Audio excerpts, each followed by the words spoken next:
안녕하십니까. 서울대 공대 출신 법무사 김관수입니다. 개인인생 담보대출의 변제계획안, 이거를 볼 줄 아셔야 개인인생에 이게 어떻게 돌아가는 건지를 이해가 되는 거예요. 여러분, 뭐 개인인생 담보채무는 변제금에서 배당이 되는 게 원칙적으로 아니에요. 우리가 담보채무하고 일반 채무하고는 큰 차이가 있죠. 변제 방법에. 여러분이 내는 변제금은 일반 신용 채권자들한테 배당이 돼요. 채권자 액수로 비해서. 담보 채권자는 어떻게 배당해? 변제관이 인가결정 이후에 경매에서 가져가는 겁니다. 근데 우리가 재판전에 미리 변제관을 확정해야 되니까 낙찰가를 예상하는 겁니다.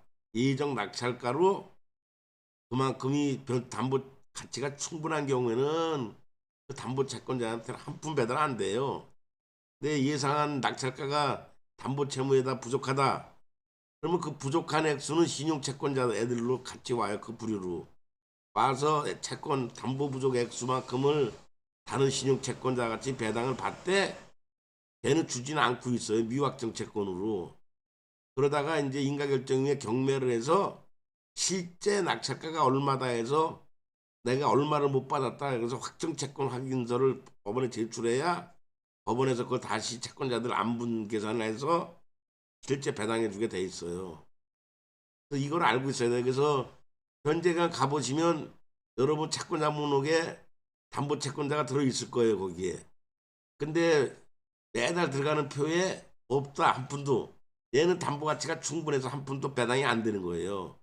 근데 담보 가치가 불충분해서 경매대도 부족할 것 같은 애들한테는 변제가 되고 있을 거예요. 조금씩 그 부족한 액수에 대해서 비율을 해서. 그래서 미확정 채권으로 있고 걔한테는 유보액으로 쌓여 있게 되면 주지는 않고 언제 준다고?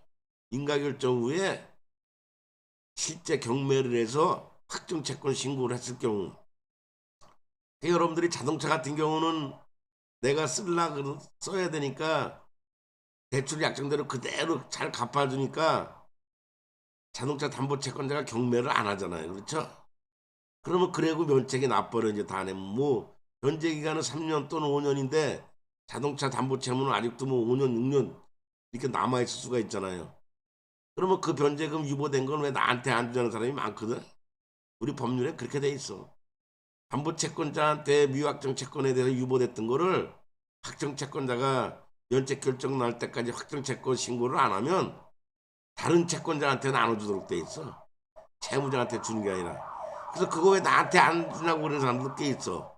그러니까 여러분들이 변제기간을 가보셔야 되는 거야. 변제기간을 쭉 보시면 담보 채권자한테 배당이 되고 있다. 그러면 그 담보 가치가 불충분한 거야. 배당이 한 푼도 안 되고 있다는 담보 가치가 충분한 거야. 그래서 배당이 됐다 그러면 걔가 나중에 확정 채권 신고를 해야 실제 나눠줄 거야. 면책 받을 때까지도 신고 안 했다. 그러면 걔한테 유보됐던 건 다른 채권자한테 가는 거야. 또 면책 받았다 그래도 담보 채무 맞아 갚아야지. 내가 면책 받았으니까 이제 담보 채무 덜 갚아 안 갚아도 되는 거 아니야? 안 되는 거죠. 그 면책 결정 이후에도 담보 채무 안 갚으면 면책 결정 이후 담보 채권자는 언제든지 경매할 수 있으니까 그 채무 다 갚으셔야 됩니다.